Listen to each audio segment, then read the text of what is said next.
E aí, pessoal, tudo bem com todo mundo? Bom, vamos lá, né? Vamos tentar descobrir aonde está Deus. Onde será que ele mora? Em primeiro lugar, por que é que eu apontei para cima e não para frente, para trás, para os lados? E por que que eu disse ele, como se fosse uma pessoa, né? Um ser qualquer? A gente tem uma ideia de que Deus é um velhinho de barba branca que mora sentado numa nuvem, né? A gente vê representações artísticas sobre isso, inclusive. Para explicar por que nós temos essa ideia, vou voltar um pouco lá na história. Pouco não, bastantinho lá na história, mais de 2000 anos. A nossa maneira de viver hoje, enquanto ocidentais, ela é calcada em três pilares. Nosso pensamento, nossa filosofia, ela é influenciada pelo pensamento grego. Esse carinha que vocês estão vendo aí é o Sócrates, o autor da frase "só sei que nada sei".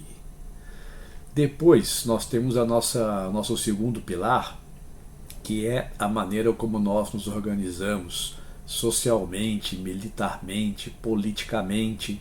Isso vem dos romanos, olha aí, o legionário romano, né, o Coliseu. E o terceiro pilar da nossa formação ocidental seria o nosso sistema de crença monoteísta, nosso pensamento metafísico. Ele foi influenciado pela cultura judaico-cristã.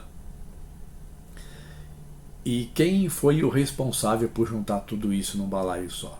Foram os romanos, o Império Romano, que esteve presente no norte da África, no Oriente Médio, em boa parte da Europa por muito tempo.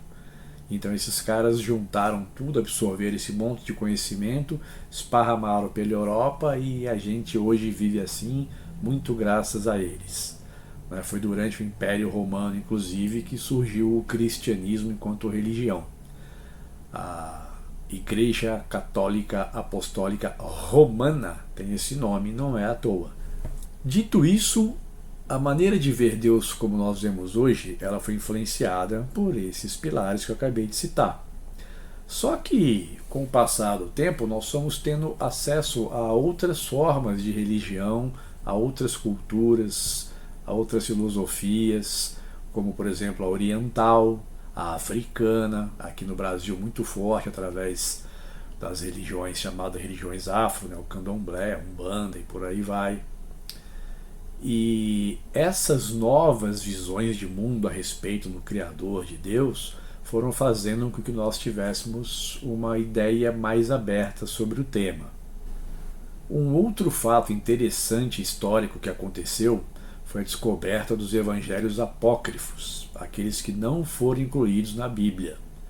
Esses evangelhos, muitos deles citam que para você falar com Deus, para você atingir Deus, você não precisa de igreja. Por que será que eles foram banidos da Bíblia, hein? Pensa aí. Mas e aí? Onde está Deus? Que até agora eu não respondi, né? Tanta pretensão minha. Onde está Deus? Segundo dois mestres, apenas dois, que andaram aqui pela Terra, Jesus Cristo e Buda, Deus está dentro de você. Você é um ser divino. Deus, quando criou o universo, colocou a centelha divina em todos os seres. Você também é um pedacinho de Deus. Olha que legal, que coisa bacana isso, né? Todo mundo tem um pedacinho de Deus dentro de si. Cada cultura, cada religião, cada filosofia, cada mitologia prega isso de um jeito e prega uma maneira de encontrar esse Deus. Bom, se todo mundo tem a centelha divina dentro de si, e aí? Como é que eu tenho acesso a ela? Né? A pergunta de US$ 1 milhão. Como é que eu encontro Deus dentro de mim? Como é que eu desperto isso? Eu desperto, segundo Buda e Cristo, eu desperto isso em mim através da bondade, do amor, de boas ações, sendo bom.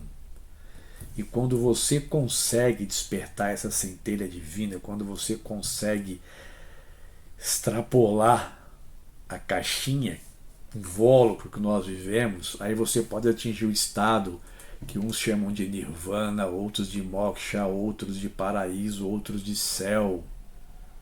Se atinge o divino, uma experiência maravilhosa. A primeira lei do Kybalion diz: o todo é mental, tudo é mental, o todo está em tudo. Olha só, o todo está em tudo. Tudo é Deus.